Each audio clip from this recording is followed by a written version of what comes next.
You want to be glowing, you want to be thriving like a Greek hero, but what do you do when the dark thoughts assail you, when the temptations are swirling, or maybe you're feeling down, you're feeling depressed, you're feeling empty? What do you need? You need thumos.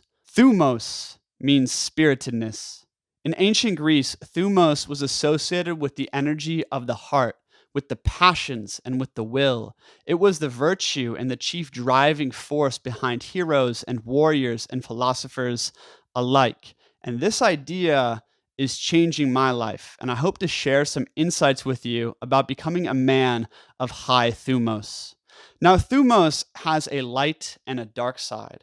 The light side of thumos is courage, is loving heroism, is self overcoming. But the dark side of thumos is the passions of rage, of frustration, of the will to glory and vengeance. And one thing I've been realizing along my path is that it is important to channel all aspects of the heart energy of thumos towards becoming your strongest version if you really want to achieve victory. Most men in the West today are repressed. We've lived in confined houses. We've grown up on excessive safety and comfort and in an anti heroic culture. Hence, a lot of the wild passions and strong masculinity have gone underground in our psyche. Yeah, this makes us more docile and peaceful in society, but it also takes away the spiritual element and virility that is there to help man towards his highest aim, his highest destiny, and liberation. To make a bold claim,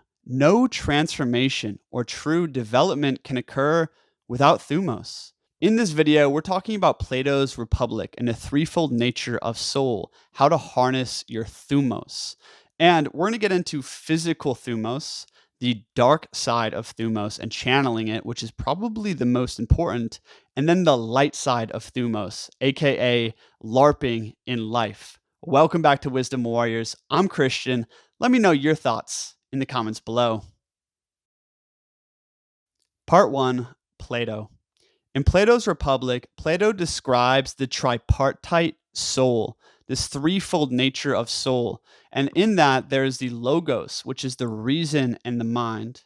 There's the thumos, which is the heart and the spiritedness or the passions. And then there's the eros, which is the associated with the belly and with the appetites, desires, and material needs. And the thumos is kind of the mediator between the two. It's kind of like a wild stallion, right? And this wild stallion for most people is broken. It doesn't go anywhere very quickly or with much spirit anymore. And for other people, it's just going crazy this way and that, and they're ruled by that stallion. Plato's idea of justice is when that which is inferior serves that which is superior. When the appetites and the material needs and comforts serve the heart, serve the thumos, and the thumos serves the reason and the virtue. When man is aligned correctly, he will live a good life, and life will be good and beautiful. But most people are misaligned in their internal hierarchy. And to Plato, that which is unjust is when that which is inferior rules. When the appetites rule, and all of a sudden the spiritedness, the passions serve the quest for satiation of the appetites instead of the pursuit of virtue and the good life. And this is what creates decadence. Plato believed that thumos was the key because thumos could be made to fight for what is perceived to be just. If you set something as an ideal or an ideal of justice and virtue in your mind, the key to reaching that is through spiritedness, is through directing your courage, your heroic quest for glory towards that ideal, and also through channeling the darker passions of rage, of frustration, even grief and horror towards transformation, towards transforming towards that ideal. The Greeks saw this force in the soul as essential for making moral decisions. Because here's the thing, the moral choice is the hard choice. Medicine tastes bitter. It's like, you're scrolling on your phone at night and you know you should read the book. How do you actually reach for the book and start reading? Spiritedness. If an addiction and a temptation is assailing you, like the urge to smoke your vape, how do you break that cycle? How do you break that pattern? Thumos. Most people, and most of us here even, have been neutered from our Thumos. We have been cut off from that source of liberation. And because of this, we kind of swirl in self pity, in melancholy, in self sabotage, and we just can't seem to quit. So, if you really want to make lasting change in your life, it's not about getting more ideas, it's about becoming a man of high Thumos. How do you do that? Part two, physical thumos. Before we get into the psychological aspects of channeling the light and dark of thumos, we need to talk about physiology. The thing is thumos in Greece was associated with the breath and with the blood, aka the life force. Physical training is non negotiable for cultivating high thumos. You see, things like martial arts, intense weightlifting, running, all of these things, not only do you get to practice being spirited in your mind and attitude, you also build up the healthiness and virility in your blood. And no matter how spirited you are in your mind, if your blood is exhausted and empty, it's going to be really hard to overcome yourself. There's an old quote from Nietzsche that says, when he's very tired, all of his old demons come back. High Thumos training is also just so fun. It's one of the few times I feel fully alive in life, like doing a martial arts kata with the setting sun, dancing as hard as I can, doing a combat sport, doing heavy deadlifts, running. These kinds of things really ignite that spirit inside of me, ignite the daemon, the ancient Greeks would call it, and help you have more spiritedness in life. And the thing is if you start training hard and training well, this spiritedness transfers into how you work, how you play, how you love, other aspects of life. And ultimately, that is the warrior ethos, the warrior path is to do things in excellence and to bring the fullness of your spirit into any given task. Part three, embracing the dark thumos. So the dark thumos refers to the great grief, rage, sorrow, horror that we all feel when we're faced with insurmountable atrocities or adversities. And also, we can feel this dark thumos in regards to smaller things like relapsing on sugar or losing our dog or the girl not texting us back. And most people react one of two ways to these darker emotions. Either they feel them, and if they're more neurotic, they feel dark emotions very strongly, and they kind of let these angers and passions run wild through their lives. Or if you're more like me, you feel them, but then they automatically and almost unconsciously slide beneath the surface. Yeah, we get frustrated, we get angry for a time, but it kind of gets buried underneath our conscious minds.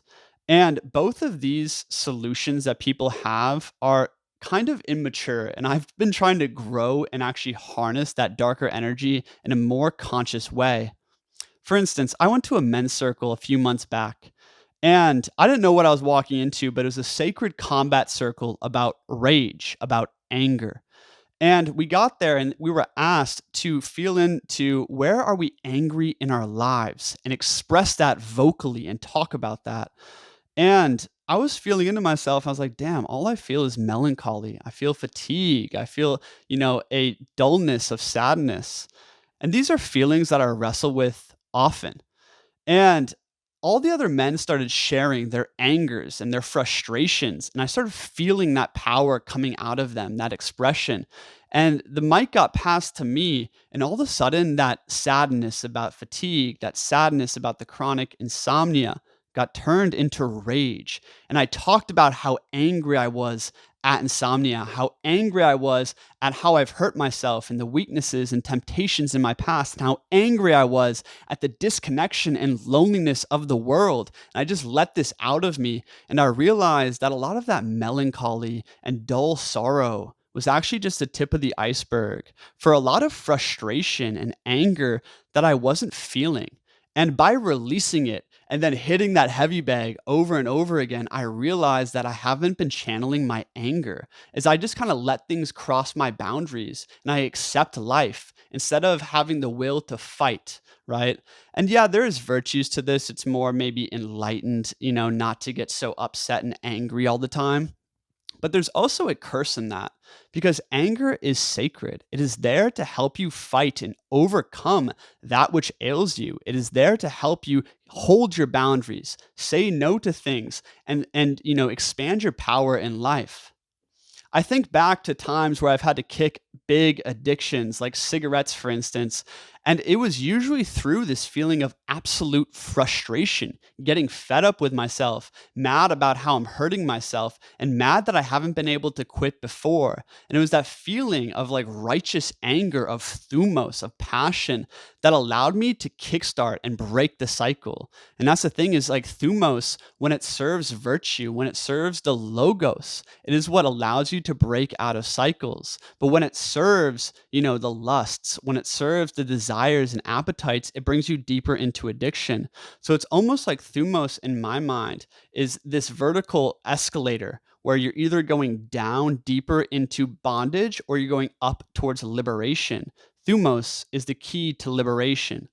And one thing I didn't talk about there in terms of the dark thumos is often periods of great change, of heartbreak, of realization, of like a dark night of the soul, per se. These are periods of initiation. They're going to inspire great feelings of grief, of despair, of anger, of loss. And I just encourage you not to run from those moments when they come. The broken heart, the despair is literally what inspires the courage for the rise. The most transformative seasons of my life have always come from the darkest moments.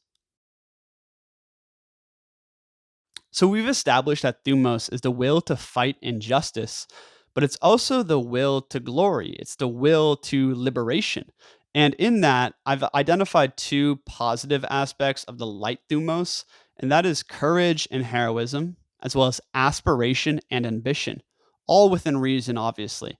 Now, how do you cultivate these things in abundance in your life? More thumos, more spiritedness in life in general. A more metaphysical approach I've been taking is LARPing in life. I'm sure you all have a character in your mind that you like to emulate. Maybe it's Bruce Lee, maybe it's one of the Spartans of 300, maybe it's Batman. Like, I don't care, be a kid again, right? Have a hero. And the thing is heroic stories are so important because they are what download this software into our brain, right? So this is why the Iliad was like the software of the Greeks. And because the Greeks had that software, it determined what the boys became. It's the same thing with Thor and the Nordic gods for the Germanic peoples. It's the same thing with the gods of the Japanese samurai. Whatever we put at the center of our culture, whatever myth or story we tell ourselves, we start to reflect. So put good software into your brain. I love reading, inspiring books, watching good movies, and kind of like being immersed in some story almost at all times. Right now, for me, LARPing at life, like my quest this week in the men's academy is to train like a demigod. And I know it sounds funny and I sound like a weirdo, but I got this idea from watching an interview with the Golden One. Shout out to the Golden One, another high Thumos man out there. And he really embraced the idea of LARPing at life, not as a negative thing, but a positive thing, because it gives a greater sense of meaning to your actions and to your struggles. So LARPing is important because it creates a lived mythology. Mythology was not just like these dreamlike ideas. It was supposed to help people make sense of the struggles and, adversities of their life and inspire them to the heights of liberation, to the heights of their destiny. And the problem is right now, the modern West, we're in a fight for meaning. We no longer have a myth. We no longer have a guiding compass or an ideal of where to go in life. And because of this, a lot of people have trouble getting out of bed in the morning. We have trouble kicking like little petty addictions and, we swirl in distractions and temptations because we have no guiding principle, no guiding purpose. So we're in a fight for meaning. And the more myth, the more story you can add to your life. I recommend doing this every week, choosing a story to immerse yourself in, choosing a symbol or an ideal that you want to embody, maybe in your training or your work. This really adds meaning to life and also it helps you progress. And honestly, the reason that high Thumos is such a mantra for me right now is I realize that happiness comes from self overcoming, from progressing in some way, whether it's in my work, my meditation, my relationships, my play, my training. Like, if I can have more spiritedness in making videos, more spiritedness in how I interact in my relationships, the better life becomes. And joy is in progress. So, Thumos, my friends, is the creed for transformation. It is the creed for progress, and it is the creed of heroes. Be a man of high Thumos. And if you want to set a LARPing goal for yourself every week, set a challenge to live with more Thumos, I invite you to the Men's Academy, my new men's group, where we do have a weekly call about the challenges, about the quest, and we help you get more accountable to yourself. If that's something that interests you, there's a link in the description below. In conclusion, self overcoming is freaking hard. It is so hard when the dark thoughts are upon you, when the temptations are upon you. What do you do? And I hope you remember to live with Thumos, with spiritedness. Thanks for watching, Wisdom Warriors. I'm Christian. Click here for more philosophical inspiration. I'll see you over there.